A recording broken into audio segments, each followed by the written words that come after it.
Bill Shaw cabin stood crooked against the slope, small as a matchbox in the endless whiteness. Smoke rose lazy from its chimney, the only sign that anything inside still burned. Each morning, Bill rose before the light, fed the fire, chopped wood, and said nothing. He spoke little even to his boy, Tommy, 5 years old, red-cheeked, solemn. The boy had learned young that quiet was its own language in their home. Some things, after all, didn't need saying. Like why his mama's rocking chair stayed empty, or why his father sometimes stared at that chair as if it owed him an answer. The prairie wasn't kind to grief. It didn't cradle sorrow, it exposed it, made it echo. Bill had learned that when the ground froze too hard to bury Anna the day she died, a neighbor helped eventually, but Bill had already dug half the grave himself, hands blistered, eyes dry. That winter never left him. Not really. It stayed in the crooks of his bones, in the way he moved slower now, like even breathing took work. But the body still had needs, and the firewood wouldn't split itself. So Bill worked. He stacked logs beside the cabin, boots crunching in crusted snow, the air too cold to smell of anything but smoke and pine sap. Mid-chop he paused. A sound, so faint it might have been the wind, tickled the edge of his hearing. Not animal. Not wind, either. It was softer. Human, maybe. A cry, or something near to it. He set the axe down. Not out of fear. Bill feared nothing now, not really. Death had taken his wife, tested his faith, and left him hollowed. Whatever waited out there couldn't take more than what was already gone. He followed the sound past the woodshed, boots sinking deep. The snow was thick here, drifted high near the base of the pines. He scanned the darkened tree-line, and there, nestled between the stacked logs and the shed's wall, huddled low, was a tangle of movement and cloth. At first, he thought it was a bundle of rags, or maybe an abandoned bedroll. Then it shifted, and a child's eyes stared up at him. Wide, empty, too still.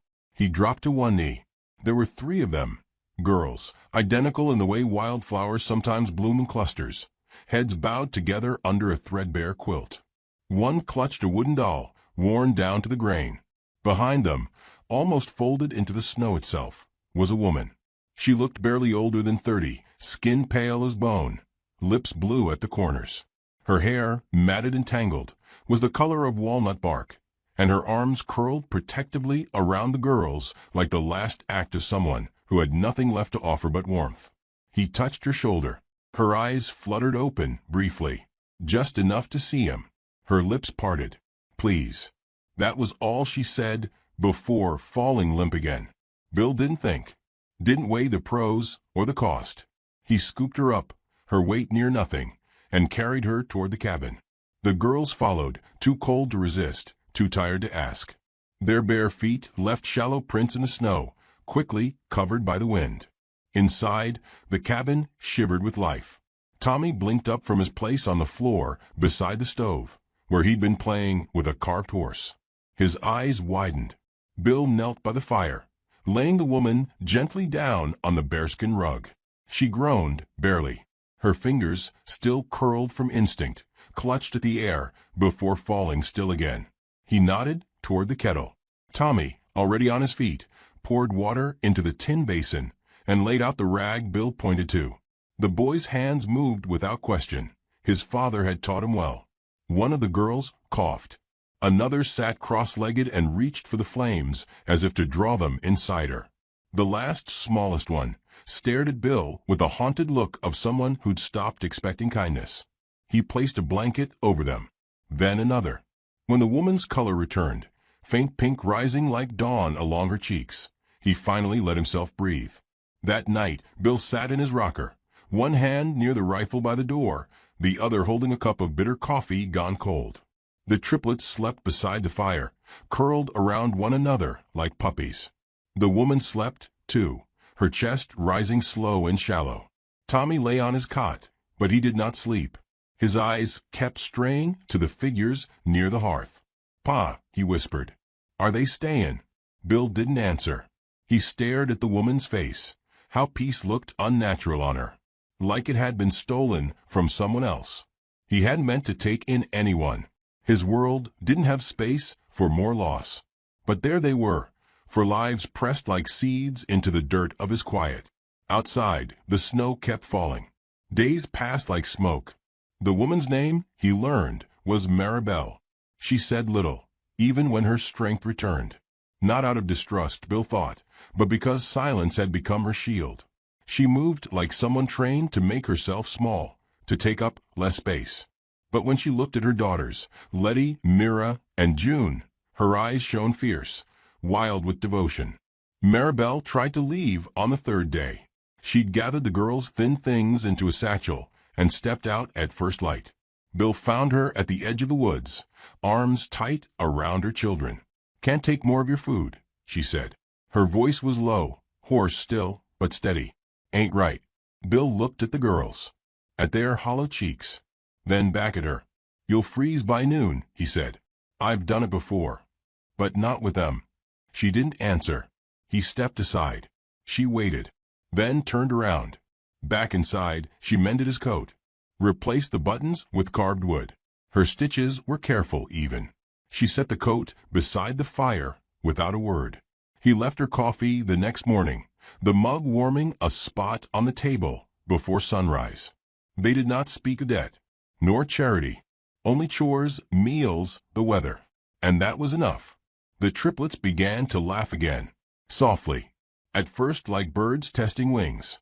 They followed Tommy around the yard, mimicked his words. One called Bill Mister. Another whispered Pa during a game of pretend. Maribel heard. Her body stiffened. Her eyes fell. Bill, watching, simply knelt and tied the smallest girl's bootlaces. That night, when he passed the rocking chair where Anna once sang lullabies, he paused. Maribel sat there now, her voice a hush of melody, the triplets tucked under blankets. Bill stood in the doorway, hat in hand, heart heavy with something he couldn't name. Maybe it was the way she sang, or the way the firelight gilded the edges of her sorrow like gold leaf on an old book. Maybe it was the way silence, for the first time in years, didn't feel so empty. When he finally turned in, Tommy stirred. "Pa, is she gonna stay?" Bill didn't answer at first, but his hand came down gently, resting on his boy's head. "She already has." In the dark, the fire cracked. The wind outside howled low, and in that little cabin, 5 broken hearts began the long, slow work of healing, together. The thaw came not with spring, but with the sound of spoons against tin bowls.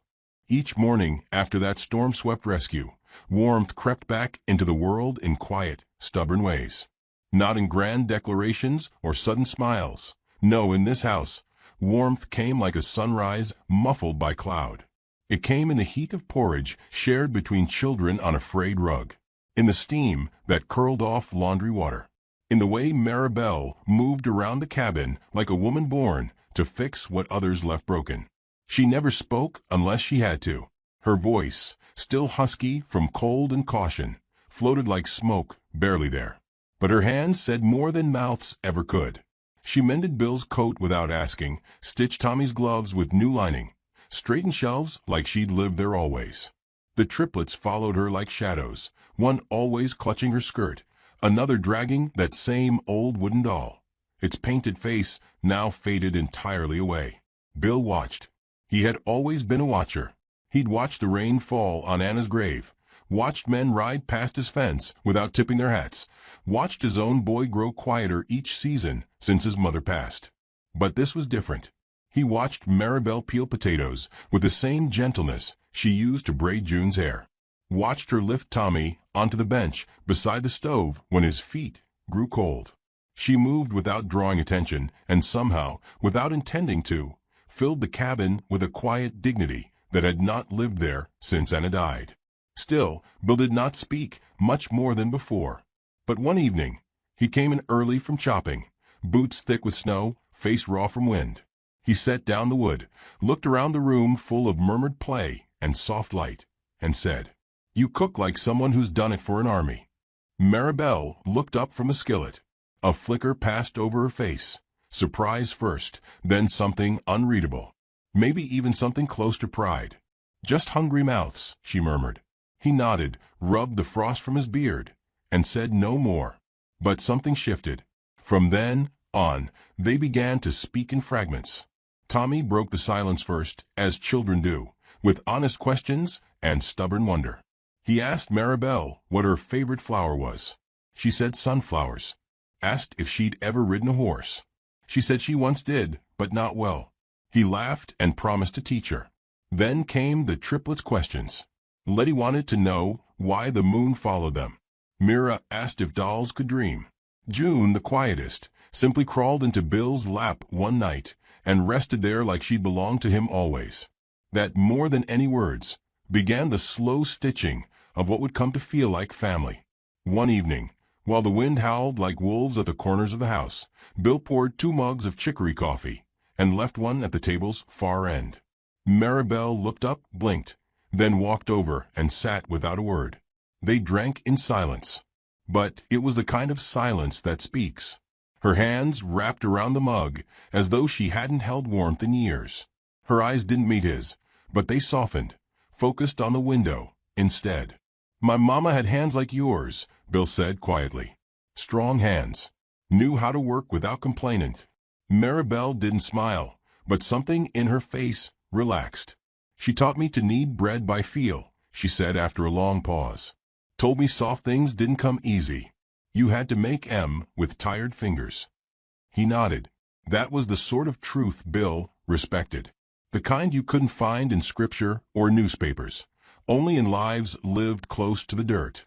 That night, while the children slept in a braided mass of blankets, Maribel stepped out onto the porch. Bill followed, not out of curiosity, but instinct. She stood there in the dark, looking up at stars still brittle with winter. "Some nights I forget what peace feels like," she whispered, almost to herself. "Then you're welcome to borrow mine," Bill said, his voice just above the wind.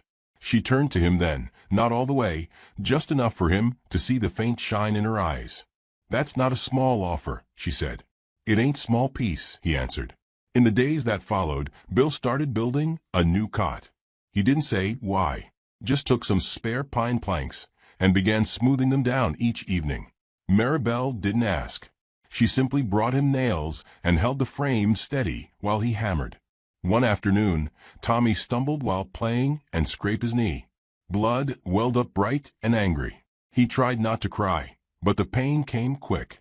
Before Bill could move, Maribel was already kneeling. She held the boy close, whispering to him, washing the scrape with a cloth that smelled faintly of rosemary. Bill watched them, the way Tommy clung to her, the way Maribel kissed his hair without thinking, the way the triplets gathered around like little sentries, eyes wide, hearts one. Later that night, when Bill tucked Tommy in, the boy asked the question he hadn't dared before. "Is Miss Maribel gonna be my new ma?" Bill didn't answer right away. He sat there, rubbing a thumb along the quilt stitching. "I don't know, son," he said finally. "But I think she's already something better." The boy drifted off smiling. The next day, a small bundle of yellow flowers appeared on the table, dried, pressed between Bible pages. Maribel didn't mention them. Neither did Bill. But he left them there, in the center, like a flag no one dared move. The central conflict didn't arrive with fists or fury, but with a memory.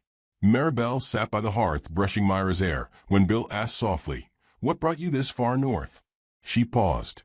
"South dried up," she said. "Folks don't take kindly to a woman with 3 mouths and no ring." "You had no man?" "I had one," she said, briefly. "Long enough to ruin me. Preacher's son. Said he loved me. Vanished before the babies quickened." Bill didn't flinch. He just leaned back, stared at the ceiling like it held secrets. "They turned you out?" "The church did. Said my shame would infect the others. My kin followed suit." He nodded slowly. "I lost my wife to a fever, but I lost the church long before that." Maribel glanced at him. "You believe in God. I believe in bread, in firewood, in keeping promises.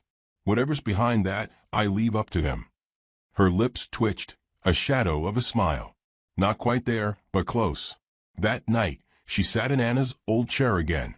This time, she didn't sing. She just watched the fire, eyes reflecting its orange pulse, like someone finally letting herself feel safe enough not to be useful. Outside, The snow had begun to melt at the edges, revealing patches of dead grass and last autumn's bones. Inside, the warmth had settled in fully, not the kind that could be measured in degrees, but in the way Maribel placed her palm on Bill's shoulder when passing behind him, in the way the triplets now drew pictures that included all 5 of them, in the way Tommy called June his almost sister. One night, Bill found himself laying an extra log on the fire long after everyone had gone to sleep, not out of necessity, but because he wanted them all to wake warm. And when he looked around the quiet cabin, saw the 5 slumbering forms under patchwork quilts, he realized something he hadn't dared admit. This was no longer a refuge. It was a home. The fire knew her before he did. It learned the shape of her hands before Bill dared to reach for them. It remembered how she fed it each morning, gently, with strips of birch bark and careful breath. It knew the rhythm of her footsteps, the hush of her sighs, the soft way she stirred stew as if not to wake something sleeping. The fire had long ago become the heart of the cabin, and Maribel spoke to it in her own quiet language, never once asking it to burn, only trusting that it would. Bill noticed these things, not because he was searching, but because some part of him, long dormant, had started to remember how to feel. It began with her laugh. Not a loud one, not the kind of laughter that fills a room. No, it was a quiet huff, more breath than sound, when Tommy knocked over a bowl of flour and the triplets started chasing each other like ghosts through the dust cloud. Maribel had looked up from the fire, wiped her hands on her apron, and let it slip out. A real laugh. A small one. But Bill hadn't heard that sound in so long. It struck him like thunder. He didn't smile. Not then. But he stood a little longer in the doorway before going out to chop more wood. That same week, he fixed the latch on the root cellar door without being asked, repaired the hinge on the girl's cradle, sanded the splinters from the porch rail. Each task small, but none of them for him. Each one a quiet answer to something she hadn't said aloud. And still they barely touched. Maribel kept her distance, in the way that women who've been burned learn to do. But slowly, like snow melting from a roof, her guard lessened.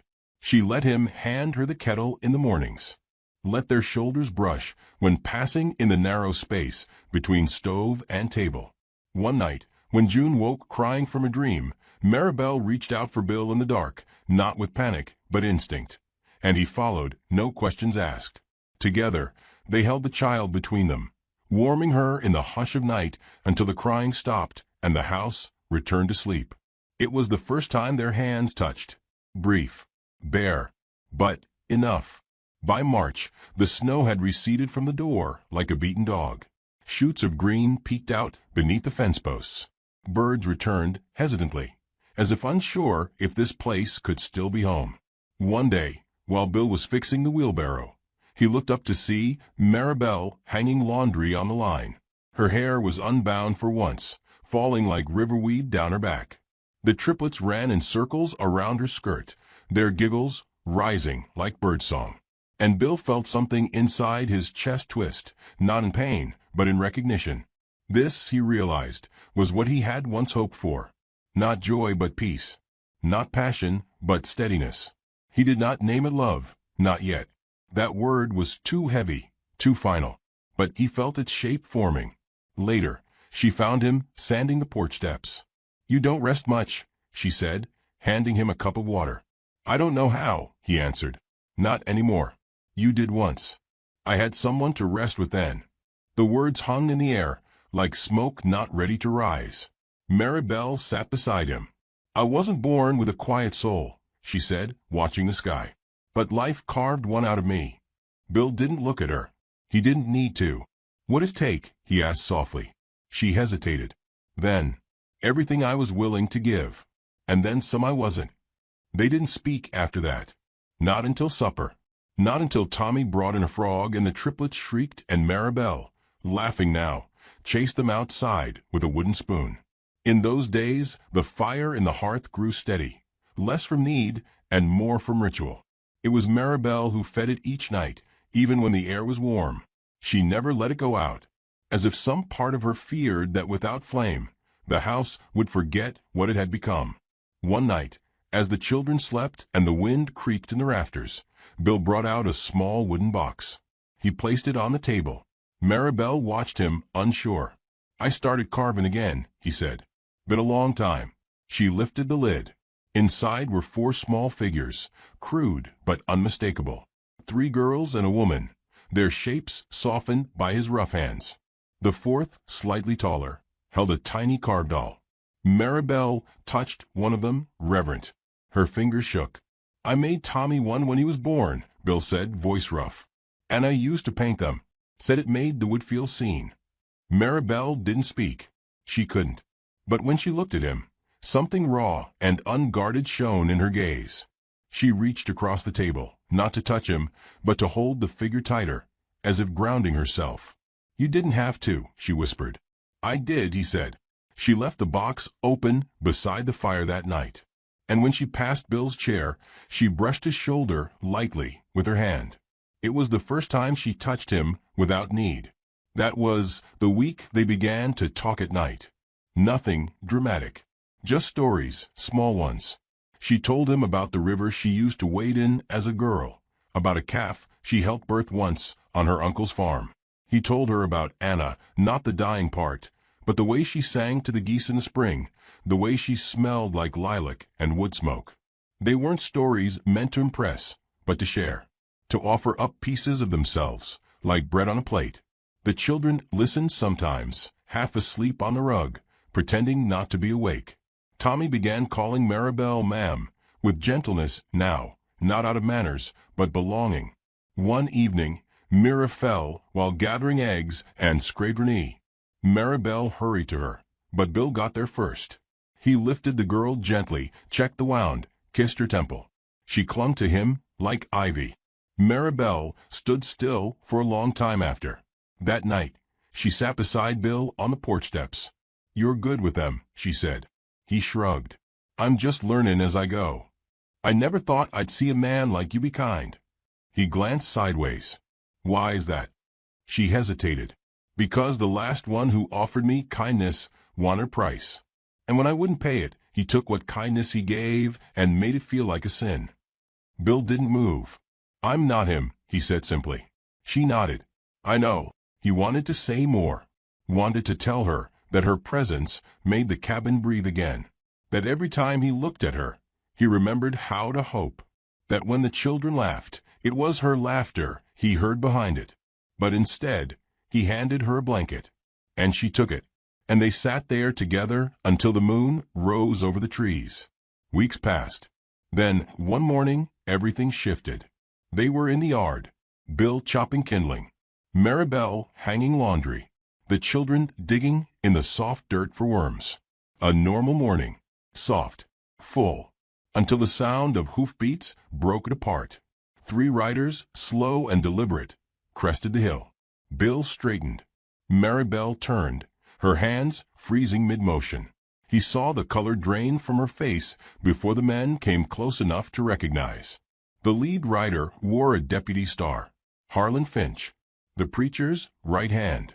The others were strangers, but they held rifles loose at their sides. Bill stepped forward between them and the house. "Can I help you?" he said, voice flat. Finch grinned like a man who already owned what he came for. "Got word of a runaway. A woman with 3 illegitimate young-ins, traveling under false mercy. The church wants her returned." Bill didn't blink. "Only people in this house are mine." "She yours now?" Finch asked, raising an eyebrow. "She's under my roof," Bill replied. "And that's all you need to know." Maribel stood on the porch now. The girls crowded behind her, clinging. Tommy moved beside Bill, small and unflinching. Finch spat. "This ain't over," he said, and turned his horse. Bill watched until they vanished behind the ridge. When he turned back, Maribel was shaking. Not from fear, from fury. "I won't let them take my girls." "They won't," he said. "You can't promise that." "I don't have to." He reached for her hand. This time, she didn't pull away.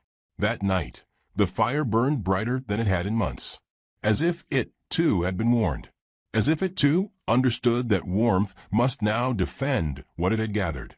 And as Bill carved new shapes into wood, and Maribel braided her daughter's hair tighter than usual. The cabin took a breath and waited. Because what they'd built together wasn't fragile. It was fire-fed. And it would not go out quietly.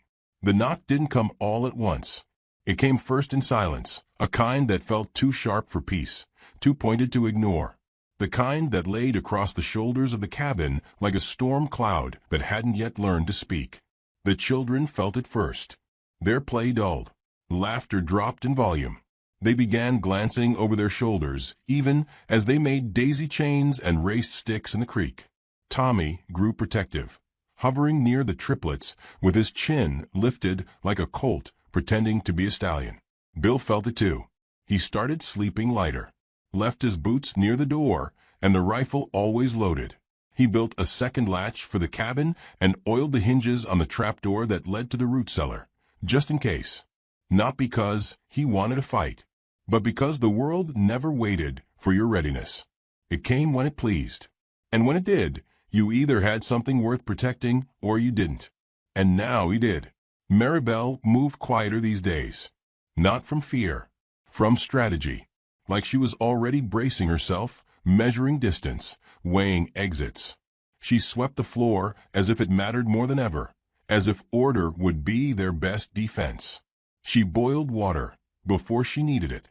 She started lining the girls' shoes by the door each night, toes pointing outward. Bill watched all of it and said nothing. Until the morning he found her outside, splitting kindling with the axe. She wasn't strong enough for the job, not in the wrist, not yet. But she gritted her teeth and kept swinging. And when he reached for the axe, she flinched away. "I can do it," she said. "I didn't say you couldn't." Her chest rose and fell. Her eyes shimmered, not with tears, but with something harder. A resolve that didn't need explaining. "I won't be helpless," she whispered. "Not again." Bill took a step back. Not in defeat. In respect. "You ain't," he said. "You never were." That night, they sat by the fire as usual, but there was something different in the air, like the room itself had drawn breath and was waiting to see if it should exhale. The girls were quiet. Tommy sat close to Bill, thumb curled tight in his fist. Maribel reached for the fire, adjusted a log. "I used to think quiet was safety," she said. "But now I wonder if it's just the sound fear makes when it's trying not to wake trouble." Bill nodded slowly. "You ever think maybe quiet is where the brave live? Because they're too tired to raise their voices anymore." She looked at him then. Not at his hands, not at the fire, but at him. And something passed between them that didn't need a name. The next day, the knock came. 3 slow thumps. Like a sermon being pounded into wood. Bill stood. The triplets huddled close to Maribel. Tommy's eyes were wide but dry. Bill opened the door. Harlan Finch. He stood on the porch as if it were his. One boot caked with red mud, one gloved hand resting casually on the butt of his pistol. Behind him stood 2 other men, silent, long-faced, riding that familiar stink of righteous violence. "Well," Finch said, "ain't this the picture of sin dressed in flannel?" Bill didn't move. "What do you want?" Finch leaned against the doorframe, uninvited. "The church has spoken. The woman's been deemed a danger to decency. A Jezebel with no shame and too many mouths to feed. Your roof don't wash her clean." Bill's voice was granite. "This roof don't need to." Behind him, Maribel stepped forward. Her hands trembled, but her chin was high. "You don't own me, Harlan." "No, but the law does. And the law says you're a thief, of goodwill, of sympathy, of whatever fool offered you shelter." "I never asked for your help," she said. "And you never offered it without strings." Finch smirked. "Still got a tongue, I see.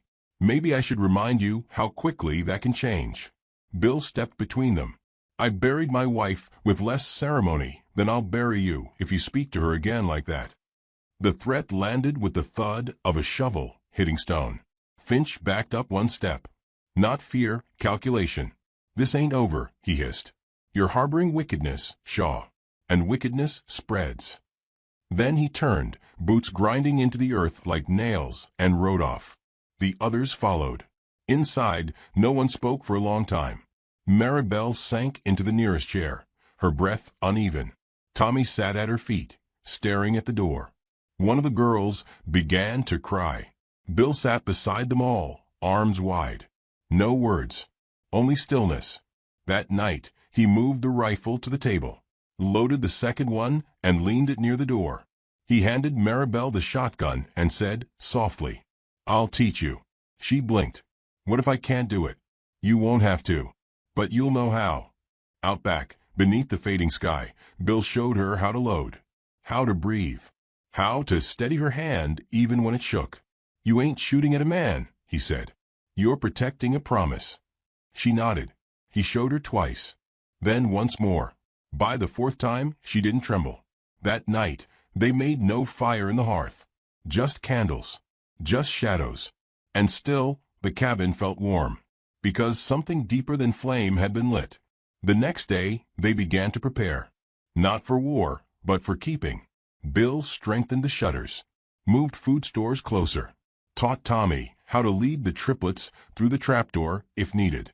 Maribel sewed pockets into the girls' skirts for matches and small stones. They practiced hiding in silence, practiced closing doors without creak, practiced walking light. But none of it felt like fear. It felt like reverence, like defending a prayer.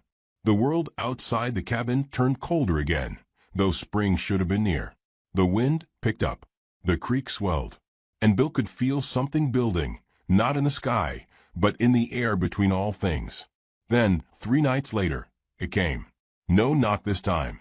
Just the sound of hooves. Fast. Heavy. 4 of them. Bill woke first. He lit no lamp. Maribel had already risen, shotgun in hand. The children were in the trapdoor space. Tommy crouched like a sentinel. Bill stood at the door, breathing slow. Then came the voice. "Open up. We're here for the whore and her bastards. Don't make us burn the house to get 'em." Bill opened the door. Stepped outside. 4 men this time. Finch again. 2 from before. And 1 stranger with a scar across his mouth. Bill spoke without raising his voice. "There are children in that house." "There's sin in that house," Finch snapped. "And sin needs fire." "You burn this house," Bill said. "You better be ready to sleep in hell." Finch laughed. "That's so, preacher." "I ain't no preacher." Then, Maribel stepped onto the porch. Gun raised. "Steady. This is your warning," she said. Her voice carried like a hymn. "You want a war? You'll get a grave. But you'll never take my daughters." The men hesitated.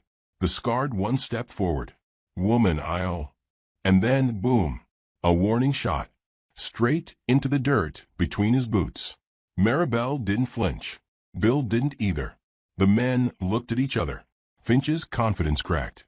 "This ain't over," he hissed again. And once more, turned his horse. They didn't return that night, nor the next. But the threat lingered like smoke in old cloth. The family waited, watched. But nothing came. The day after, the children came out to play again. The triplets laughed. Tommy chased them with a stick shaped like a saber. Maribel watched from the porch, shotgun laid beside her like a dog at rest. Bill stood in the doorway. "Do you think they're gone for good?" she asked. "No. But we're safe." He nodded once. "For now." She looked at the sky, then at him. "I used to think safety meant distance. And now." She looked toward the children, toward the home they'd built, toward the man who stood without shaking. "Now I think it means who's willing to stand with you." She turned back. "Thank you, Bill." He shook his head. "No, thank you for staying.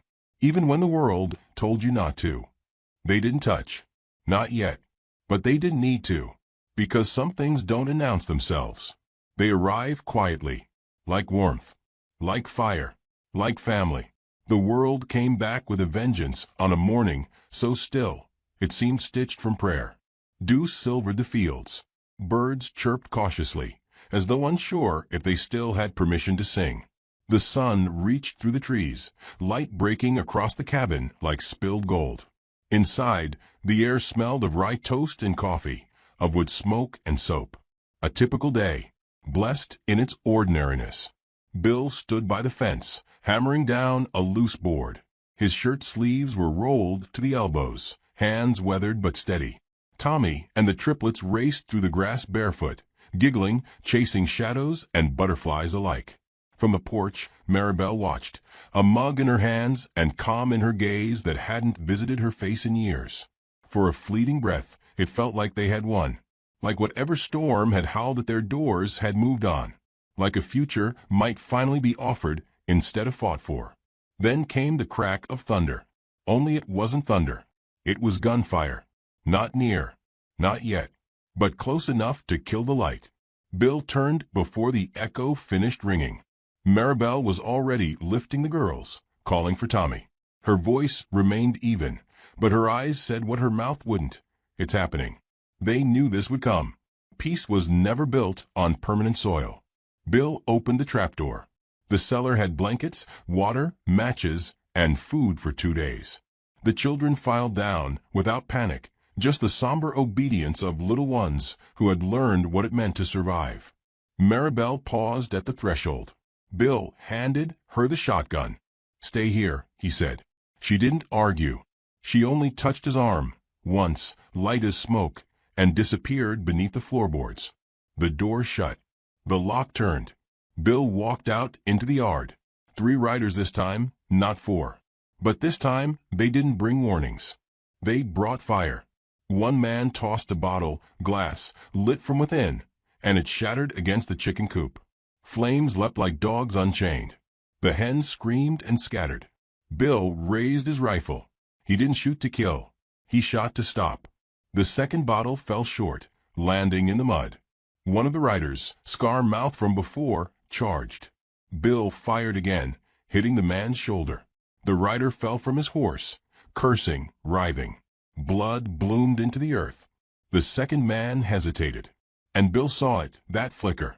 That question in the eyes of a man who hadn't realized he'd signed up to harm children. But Finch didn't hesitate. He stayed mounted, pistol drawn, face twisted like rotted fruit. "You think you can keep her?" he shouted. Bill lowered his rifle. "I already have." Finch raised his gun. Before he could fire, a crack tore through the morning. Finch's hat flew from his head. A clean shot, too clean for chance. Bill turned. And there, on the porch, stood Maribel. Eyes narrowed. Stance solid. Her hands didn't shake. "I warned you," she said. Finch stared at her. A long, burning stare. Then he backed his horse away. "This ain't the end." Maribel raised the barrel again. "I think it is." Finch snarled something under his breath and turned. The third rider followed. The wounded man was dragged by his horse, arm limp and blood trailing. They disappeared down the hill, and the world exhaled. Bill didn't move for a moment. Neither did Maribel. Then she lowered the gun and came to him, walking with slow purpose across the field. "You all right?" he asked. "I am now." The fire at the coop had spread to the fence. Bill rushed for water. Maribel helped. Together, they beat the flames back until only scorched earth remained. Smoke curled into the sky like a question that no longer needed answering. Later, after the cellar door had opened and the children ran out into the smoky sunlight, clinging to Bill, clambering up his legs, pressing their faces into his chest, he knelt down, arms wide, eyes damp. "We're all right," he murmured. "We're all right now." The triplets hugged him tighter. Then one, Letty, looked up and asked in the smallest voice, "Papa, can we stay here forever?" He froze, not because she said it, but because Maribel, standing behind her, had heard it. And she didn't correct her, didn't flinch, didn't fold. Bill looked up at Maribel.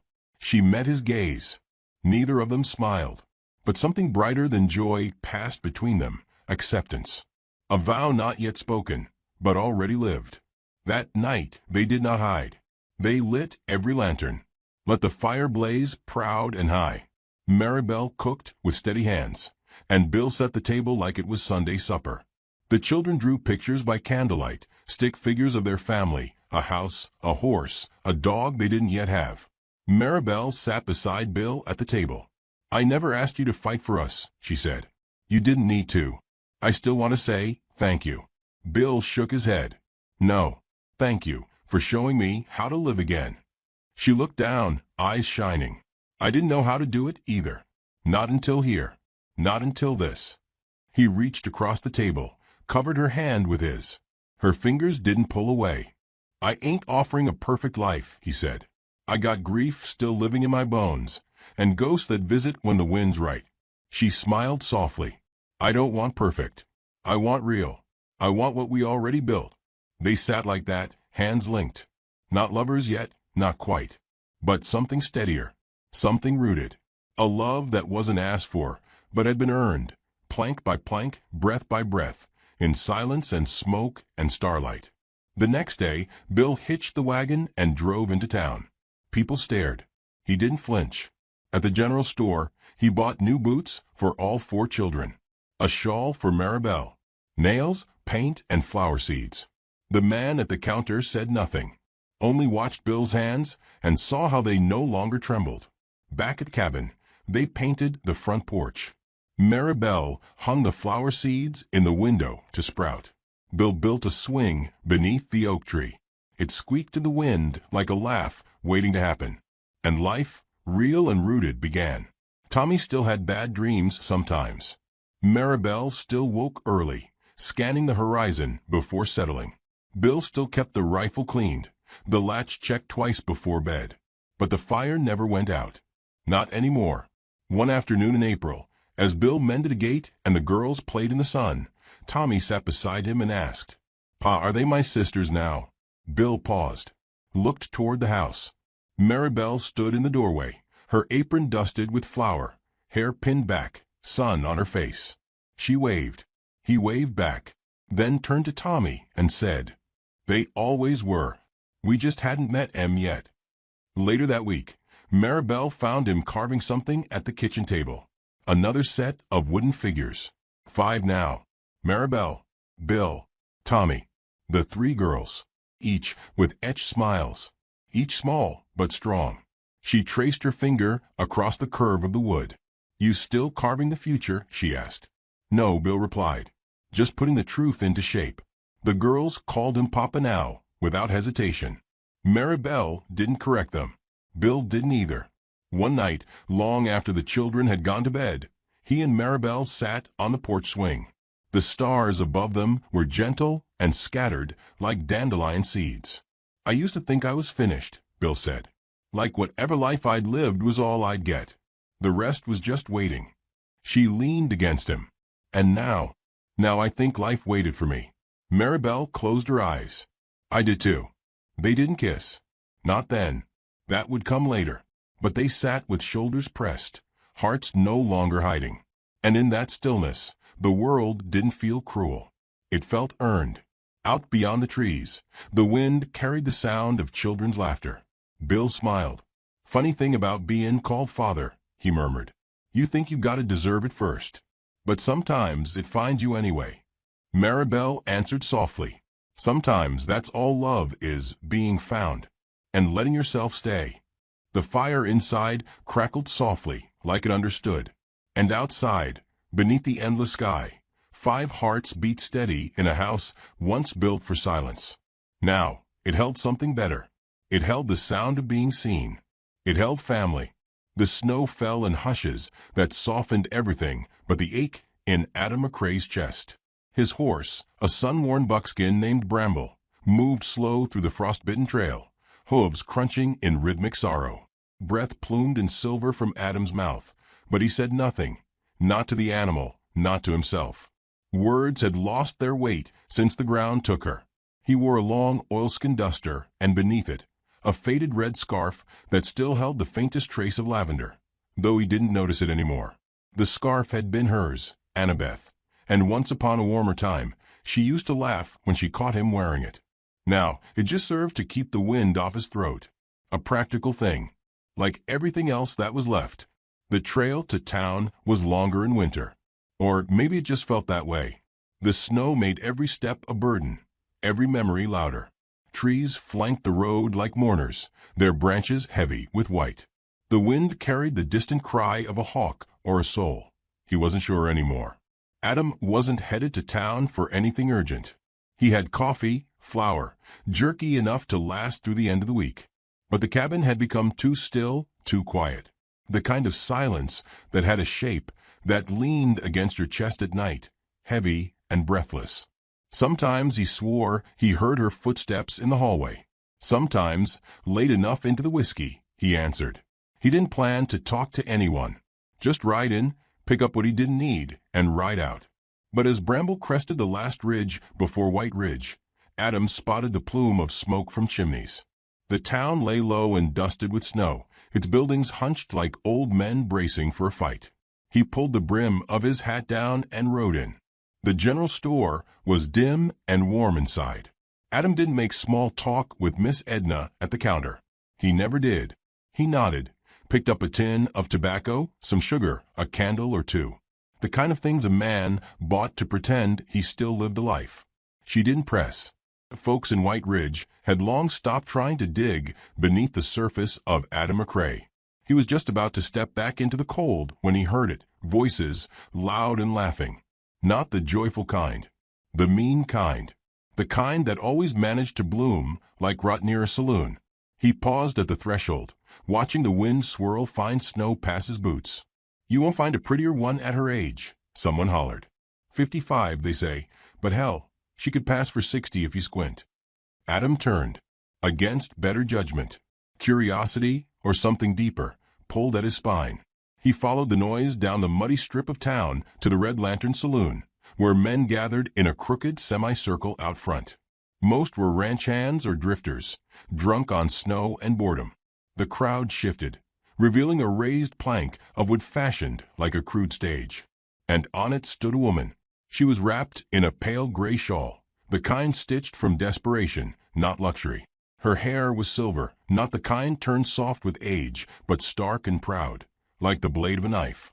She stood upright, hands folded in front of her, unmoved by the jeers tossed like stones.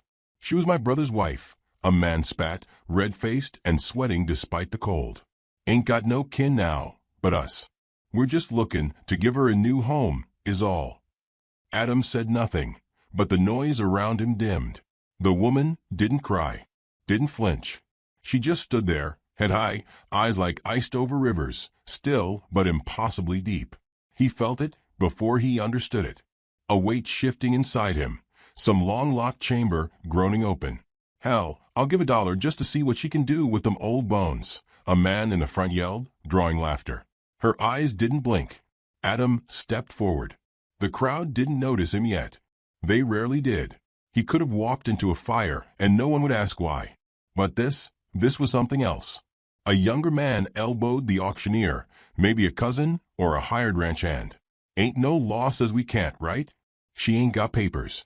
Ain't no ring on her hand no more."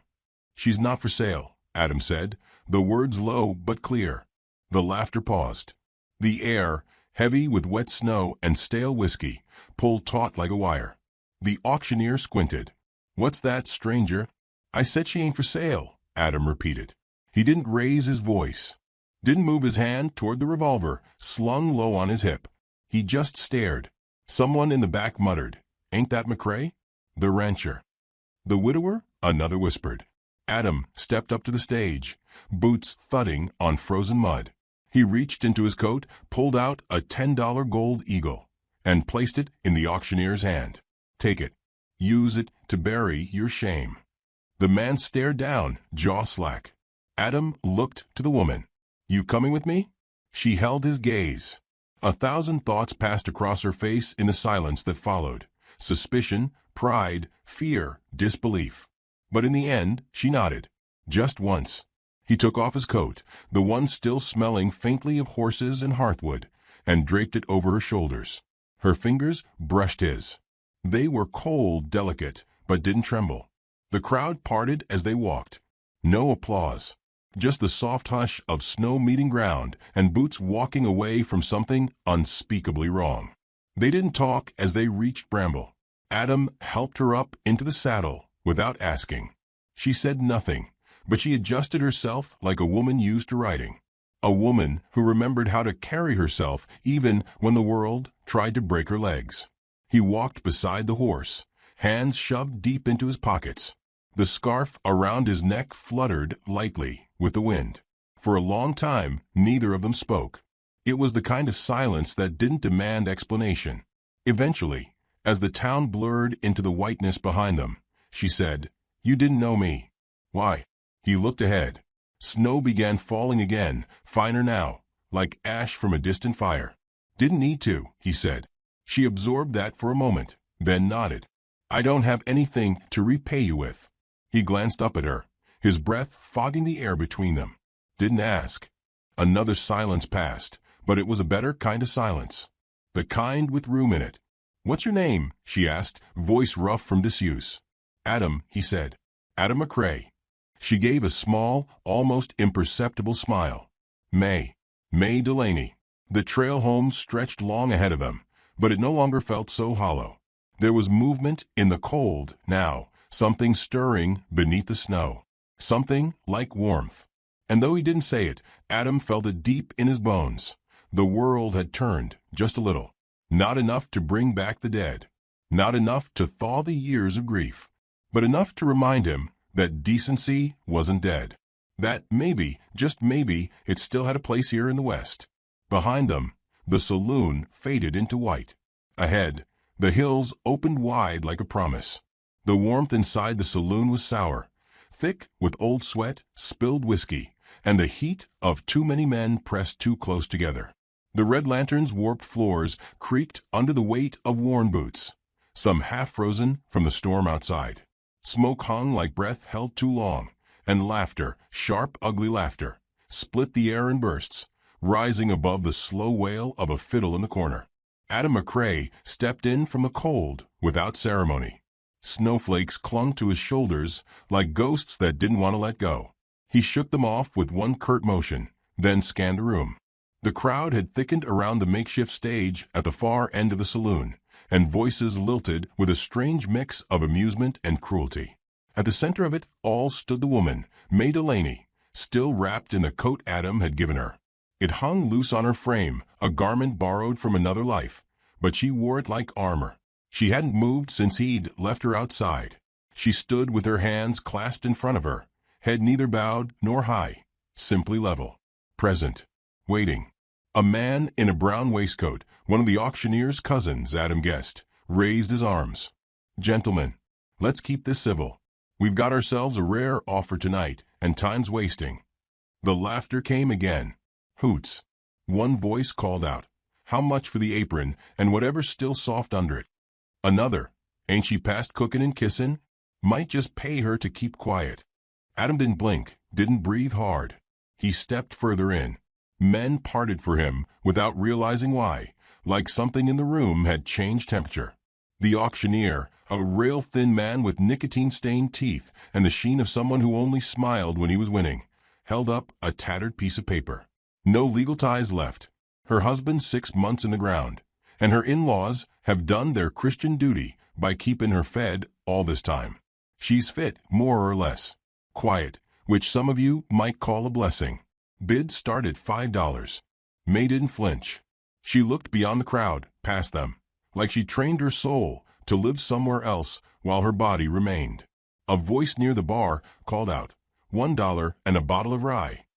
Laughter cracked like a whip. The auctioneer grinned, rocking back on his heels. "Do I hear too?" Another voice shouted, $2 and a pair of clean socks.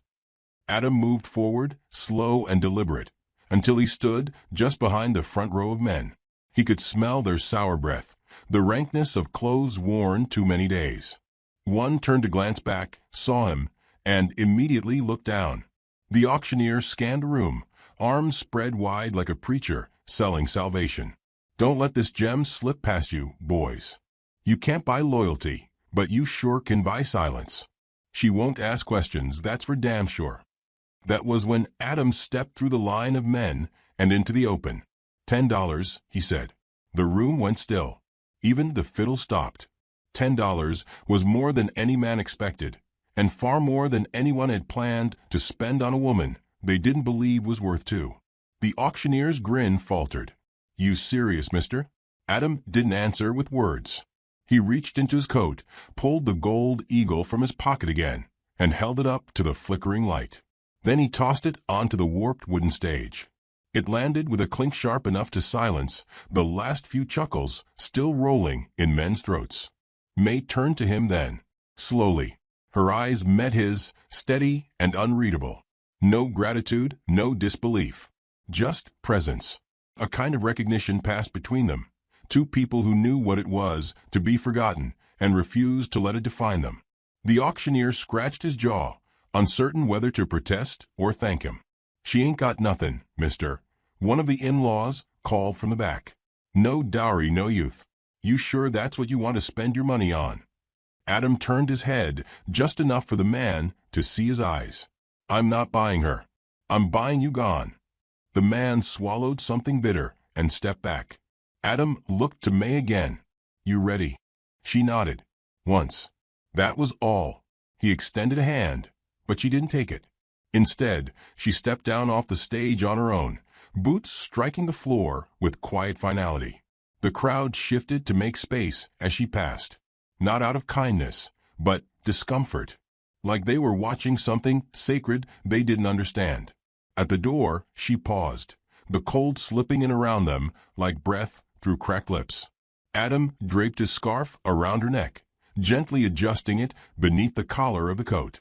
Her hands rose instinctively, brushing his fingers by accident. Neither of them pulled away. Outside, the wind had picked up. Snow curled and twisted across the empty street, and lamps glowed behind frosted windows like forgotten stars. They walked toward Bramble in silence. She glanced at the horse, then back at Adam. "You don't need to say anything," he said, untying the reins and checking the cinch. "I wasn't planning to," she replied.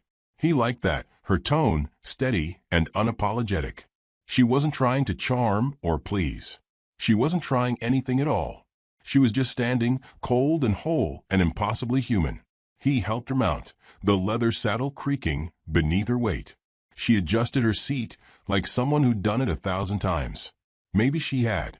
Adam walked beside her again, not riding, not rushing, just moving forward. After a while, she spoke again, softer this time. "You think that was mercy?" He considered the question, the way it folded between them like a hidden letter. "No," he said finally. "I think it was right." "Right," she echoed. "Haven't heard that word in a long time." The wind caught the scarf and flared it behind her for a moment like a flag. The storm was gathering strength now, but they moved through it with calm resolve, two shadows against the white. Step by step, they walked away from a place where people laughed at pain and called it tradition, and toward something undefined but real. She glanced at him. "You said your name was Adam?" He nodded. "You don't know anything about me. I know enough. And that's all right with you?" His eyes stayed on the trail ahead, but there was a gentleness now in the line of his jaw, a softening that hadn't been there in the saloon. "It is," he said. "Is it all right with you?" Her lips curved, not a smile, exactly, but the ghost of something lighter than grief. She turned forward again, adjusting the scarf tighter around her throat. "It might be," she said. The road stretched on, blanketed in white, flanked by pines heavy with silence. Neither of them spoke again, but the silence between them had changed. It wasn't empty. It was waiting. Adam didn't know what he'd find at the end of the trail, what words might be said or left unsaid in the dim cabin where she would step over the threshold for the first time. But he knew what he'd done and what it meant, and that knowledge, heavy and certain, warmed something in him that hadn't been touched in years. Behind them, White Ridge disappeared into the storm. Before them, the snow fell steady, unbroken. But there, in the hush between wind and hoofbeats, something unspoken had begun. Not a promise, not yet, but a beginning. The snow had grown heavier by the time they left the edge of White Ridge. No farewell followed them, only the low moan of wind weaving through abandoned fence posts and frost-hardened weeds. Adam McCrae didn't look back. May Delaney, riding behind him on Bramble, hadn't looked back once. The town had emptied her of something, but she hadn't let it break her. Not in front of them, and certainly not now. The storm cloaked the hills in gray, hiding familiar shapes, softening all sound. Snow gathered at the brim of Adam's hat, clung to the coarse wool of May's shawl. Trees passed like ghosts, vague and tall, lining the trail with their crooked arms outstretched. Bramble moved carefully, his breath heavy and slow, tail flicking occasionally against the cold. Adam hadn't said a word since they crossed the bridge out of town. Neither had she. The quiet between them wasn't awkward, it felt earned. Like two people walking across a field that had been burnt bare, taking the first steps on new ash. An hour passed, maybe more. The road narrowed to a trail, then split at a stone post tilted from years of wind. Adam guided Bramble left with a gentle tug on the reins, and May adjusted her seat without needing to ask where they were going. She could read it in his posture, in the way his shoulders stiffened slightly, preparing himself. Finally, she spoke. Her voice was even, but not cold. "Why didn't you let them finish it?" He didn't look at her. "Because I'd have had to carry the sound of it home." Her gloved hands gripped the saddle horn tighter, but she said nothing in reply. It was an answer that didn't need a second half. The path dipped into a small valley, the wind whistling low along the ridgeline. A creek flowed beneath a frozen skin of ice, gurgling quietly where the water still ran free. Adam paused at the crossing, eyes scanning the woods as if checking for some memory he hadn't planned to see. May looked down at the creek, then back at him. "You ride out here often?" "Not anymore." He nudged Bramble forward. They crossed the bridge, the old planks creaking under the weight of silence. Beyond it, the land opened slightly. Patches of brittle grass stuck up from the snow like forgotten words. Far ahead, the faint silhouette of a roof rose against the trees, his cabin. May saw it and felt something tighten in her chest. Not fear, not exactly, but something close to the feeling of being watched by your own past. "You live alone?" she asked. He nodded. "Since last January." There was a long pause. "She die here?" "Yes." He didn't explain further, and she didn't press. The grief sat between them like a third presence, not threatening, but substantial. She respected it. The closer they got to the house, the slower Bramble moved. Whether the horse sensed something or simply tired, Adam didn't say.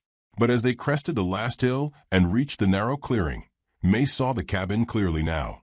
It wasn't much, just 4 walls, a tin roof, a porch with a broken step. Smoke trailed from the chimney, like a promise still trying to keep itself alive. They stopped at the hitching post. Adam helped her down, gentle but firm, without looking at her too long. She landed lightly, steadied herself, and handed the reins back to him. "I'll see to him," he said. She nodded, brushing snow from her shoulders, then turned to the porch. She didn't wait to be invited. The door was unlocked. Inside it was quiet in the way all long-inhabited spaces are, walls holding in memories like heat. A small stove burned in the corner, throwing soft light onto worn floorboards. 2 chairs by the hearth, one slightly angled toward the other. A table with a single setting still laid out. A coat still hanging from the same hook it had likely always hung from.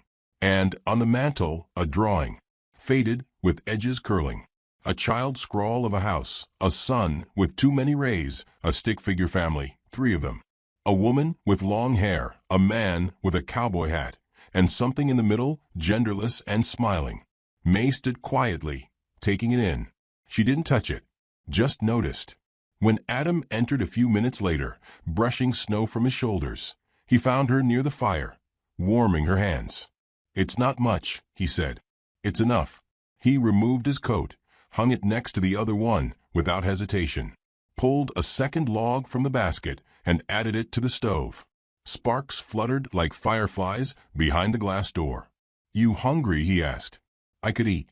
He nodded, went to the cupboard, found a tin of beans, a scrap of cornbread wrapped in wax paper. She didn't offer to help, and he didn't ask.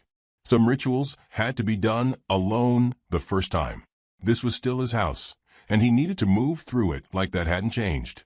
They ate in silence at the table. The only sound was the wind rattling the windows and the occasional clink of spoon against tin. It wasn't awkward. It was survival. Both of them understood the value of sharing a meal that didn't demand a conversation. Afterward, May stood and began clearing the dishes. Adam started to protest, then thought better of it. She moved through the small kitchen without presumption, just presence.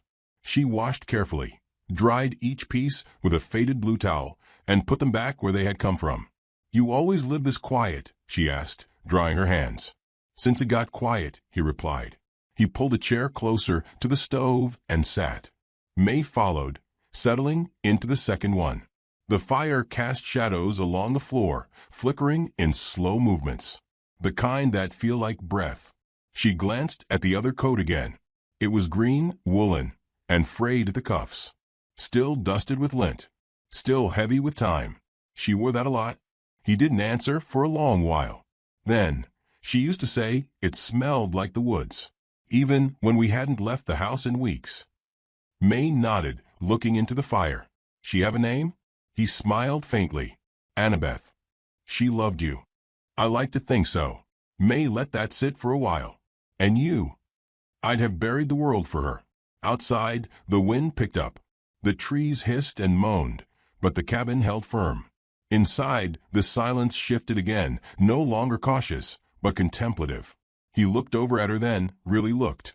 Saw not the woman from the stage, not the stranger in the coat, but someone formed by fire and frost. There were lines around her mouth that told of years unsaid. Eyes that had seen too much, but still refused to look away. "You can sleep in the bedroom," he said finally. She shook her head. "You should keep your bed." "I'm not offering a gesture," he said. "I'm offering rest." She searched his face, found no trace of pretense. "All right." She stood, bones popping slightly, and he gestured down the hall. She paused at the doorway, fingers lightly touching the frame, then turned back. "Why me?" He didn't answer right away. "Because you didn't ask to be saved. And that's how I knew you still had your dignity." She held his gaze, then nodded once and stepped inside. Later, when the fire was low and the wind began to howl in earnest, Adam sat alone in the kitchen, nursing a cup of lukewarm coffee. He stared at the drawing on the mantel, the 3 stick figures, the sun too bright. He didn't touch it, but this time he didn't look away either. In the bedroom, May ran her hands across the bedspread. It smelled faintly of cedar and ash. There, on the nightstand, sat a small tin box. Inside, a folded handkerchief, a worn brush, a sliver of soap wrapped in linen, and a scarf, red soft, exactly like the one he'd given her. She didn't ask if she was meant to use them, but she did. She lay down slowly, pulling the blanket up to her chest. Not because she was cold, but because it felt like something a person did when they wanted to stay. Adam, in the other room, extinguished the last lantern. The darkness came slow, warm, and full of breath. Outside, the snow kept falling, steady and endless. But the wind no longer sounded like a scream. It sounded like a lullaby carried down the ridge, gentle and raw and real. Inside the house, 2 people slept, not yet beside each other, not yet bound by promise or plan, but near enough to hear the other breathe. Near enough to begin again. The morning broke slow and silver, the sun little more than a suggestion behind veils of snow and fog. The cabin breathed quietly, its walls crackling now, and then as the stove sighed with the last of the kindling. The silence was not complete. It carried the subtle weight of 2 presences, no longer strangers, now sharing space in careful, unspoken understanding. May woke first.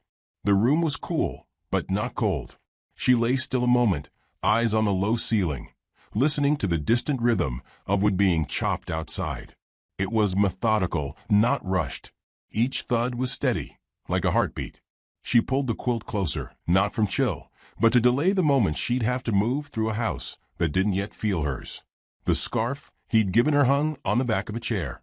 She ran her fingers along the edge, then stood, washed her face with cold water from the basin, and tied her silver hair back with a strip of calico she found folded in the drawer.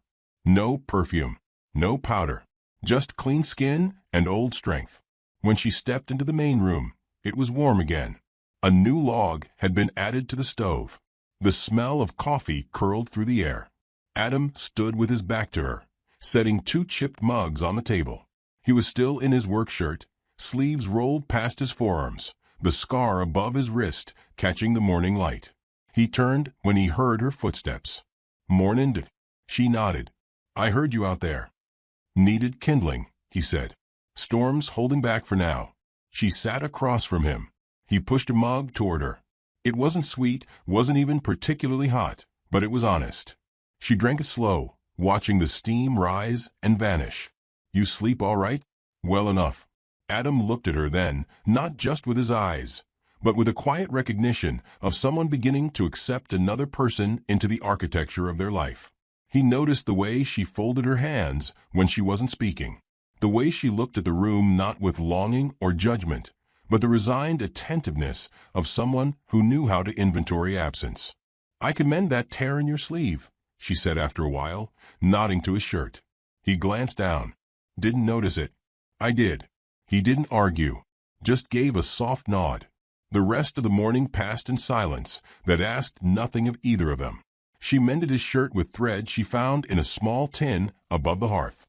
He sanded a broken chair leg and replaced a loose latch on the pantry door. Small work. Necessary.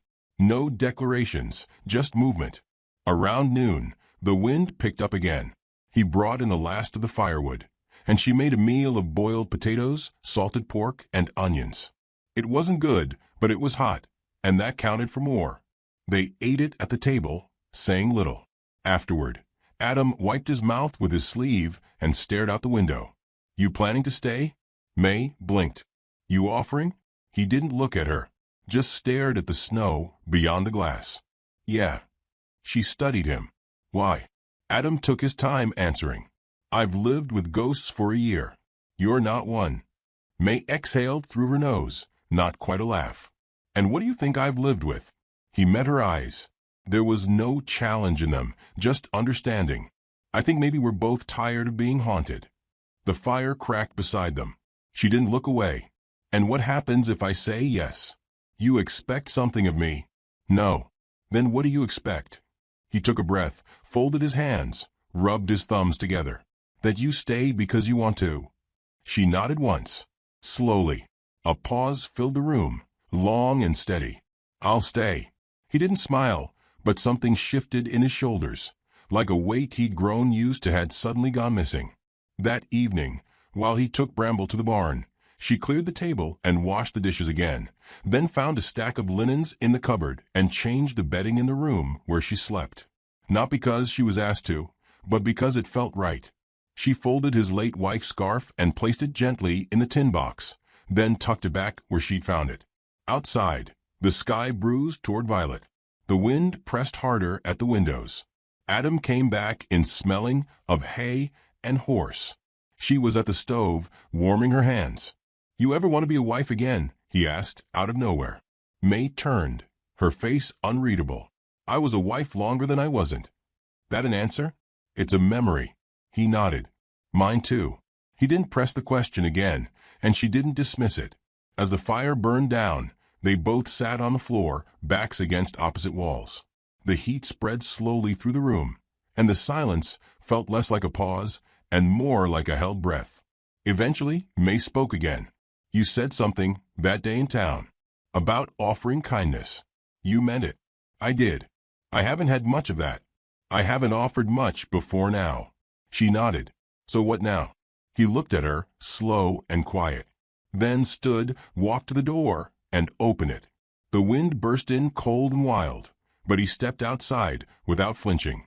A minute later, he came back with a man trailing behind him, older, red-nosed, wrapped in wool. A preacher, by the look of him. Adam looked at May with steady eyes. "Figured you ought to decide," he said. The preacher stepped forward. "No pressure, ma'am. But your name still carries weight in the registry. Could be changed tonight if you want it so." May looked between the two men, the old one with the book and the younger one with the scars. Her gaze lingered on Adam, his quiet breath, the way he stood like he wasn't sure if he was offering love or just a place to rest. She didn't answer right away, just walked to her room, shut the door gently, and stayed inside for some time. Adam didn't pace. He waited at the table, boots still on, coat still open. He didn't sip his coffee. He didn't fidget. He waited.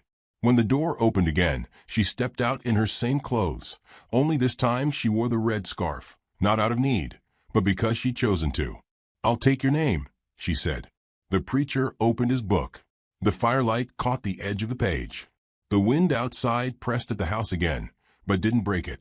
And in that room, with just the three of them and the ghost of everything they'd both lost, May Delaney became May McCrae. No music, no applause. Just vows said softly, meant plainly. Adam gave her a ring made from braided horsehair. She slid it on herself. He kissed her hand, not her mouth. And in that one quiet moment, the room felt holy. The preacher left with a nod and a flask. Didn't charge a cent. Adam stood by the door after he was gone. May stood beside him. "You sure?" he asked. "I am." "You want a room of your own?" She looked at him with something deeper than affection. "I want whatever you want, so long as it's honest." "It's honest," he said. They sat side by side again that night, not touching, not needing to.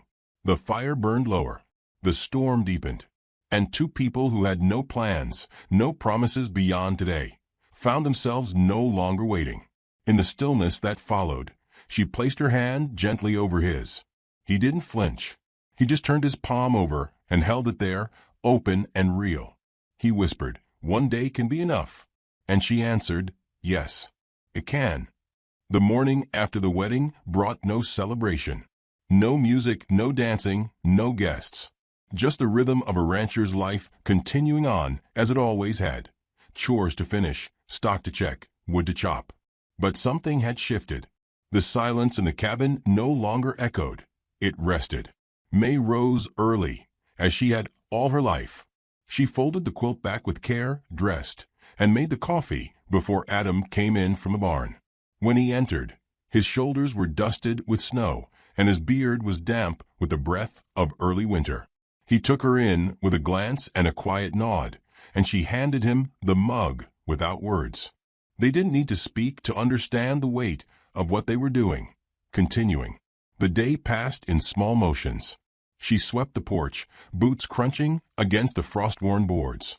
He repaired a fence that had sagged under last night's wind. They crossed paths only once in the afternoon. He passed her in the hallway with a pile of kindling in his arms, and she reached to brush a curl of bark off his sleeve. He didn't thank her, and she didn't expect him to.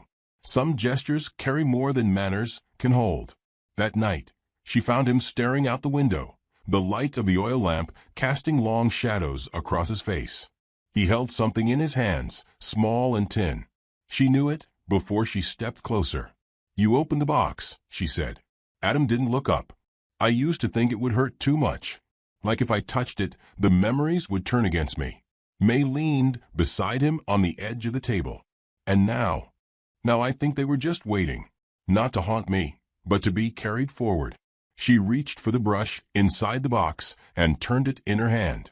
There were still strands of Annabeth's hair caught between the bristles. She didn't flinch. She placed it back inside, careful as if returning something sacred. That night, May didn't return to the guest room. She sat with Adam until the fire in the stove burned low, then followed him down the narrow hallway. They lay beside one another fully clothed, not for modesty, but because comfort doesn't need ceremony. Their hands found each other beneath the blanket, his calloused, hers fine-boned but strong. It was not a night for desire. It was a night for surviving together. They woke before dawn to the sound of hooves. Not Bramble, he was stabled. These were many, uninvited, and angry. Adam sat up at once, boots on, rifle in hand. May was at the window before he was. She didn't ask who it was. She already knew. 6 men, maybe more. Lanterns flickering. Faces familiar, but made feral by drink and darkness. The in-laws. They waited for snow, Adam said, voice like gravel. May watched them dismount, forming a crooked line at the edge of the porch light. "They want to undo something," she murmured. He turned to her. "You don't have to." "I know," she said. She didn't reach for a weapon, just pulled the red scarf tighter around her neck. A hard knock at the door. Adam didn't open it. He spoke through the wood. "You're not welcome here."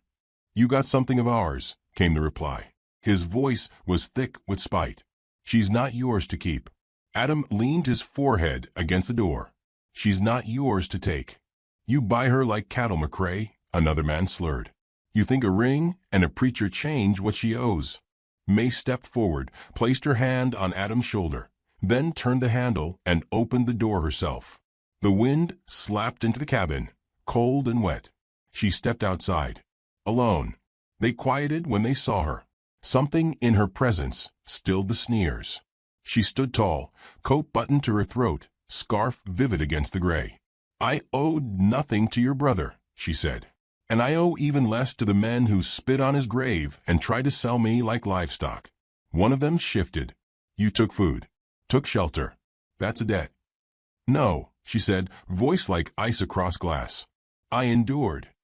The man nearest the steps, Eldon, she remembered now, took a step forward, hand grazing the butt of his pistol. "We came a long way through this storm. Ain't leaving empty-handed." The next sound was a click. Adam stepped outside, rifle leveled, steady. "You leave with breath," he said, "or not at all. I don't mind which." They hesitated. 6 men, and not one brave enough to challenge the man who didn't raise his voice when he made a promise. May didn't flinch. She hadn't moved from the top step. Her eyes didn't blink. The snow fell quietly, like judgment. One of the younger men, barely more than a boy, spoke, uncertain. "We didn't mean harm. Just thought she might have been confused." May turned to him. "You ever been sold?" He looked down, said nothing. "Then don't pretend to know what confusion looks like." The standoff stretched a few seconds longer. But it had already ended. Adam didn't lower his rifle. May didn't lower her gaze. And they, ragged and reduced now, turned and walked back to their horses, one by one, the storm wrapping around them like consequence. When the hoofbeats finally faded, Adam closed the door. They stood in the entryway, neither breathing deeply yet. Then May reached for his hand. He let her take it. "You didn't have to do that," he said. "I did," she answered. "I'm tired of surviving in silence." He nodded once, then turned, placed the rifle back on the rack, and added another log to the stove. They didn't speak again until the fire caught. That night they lay together again, closer this time. The quiet was warmer. The air inside the cabin was safe. In the days that followed, the storm deepened, and they remained snowed in. But it didn't feel like a prison. It felt like a world had closed its gates around them for a while to give them time. Adam brought in fresh water each morning. May baked cornbread when the supplies allowed. He fixed the barn roof. She patched his coat. They moved through each other's space like they belonged there. Not out of duty, but something gentler. Trust built in silence. Safety stitched from proximity. One morning, May found a letter slipped under the door. Adam had ridden to the post without telling her. She opened it with careful fingers. It was from her daughter, a woman she hadn't seen in 17 years. "I heard what happened in White Ridge. I'm sorry it took that to find you.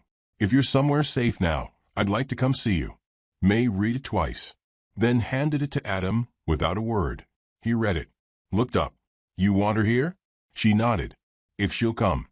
I'll ride out and bring her." "Thank you." He didn't say you're welcome. He just kissed the top of her head and left his coffee unfinished. 3 days later, he returned with a woman of 30, red-haired and wary, riding behind him. Her name was Eliza. She stood on the porch and stared at May like a child trying to remember the lines of a dream. And May, trembling despite herself, opened her arms. They embraced without words. That night, 3 sat around the stove instead of 2. Adam watched mother and daughter speak softly, hesitantly at first, then faster. He didn't intrude. He kept the fire going. And when Eliza turned to him and said, "Thank you," he only nodded. As the fire glowed late into the night, May stood by the window. "You think it's possible," she said, "to have peace this late in life?" Adam walked to stand behind her. "I think peace doesn't come when you're young. It comes when you've been through enough to know how rare it is." She turned to face him. "And you?" "I found mine," he said, "when you stepped off that stage." She reached for his hand again, just as she had that first night. Outside, the snow began again, soft and slow. The cold returned, but the fire stayed lit. It would burn all night. It would burn long after the world outside turned white again. And in that quiet cabin, with nothing left to prove and everything still ahead, 2 people who had been broken by time sat side by side, older, wiser, and finally whole.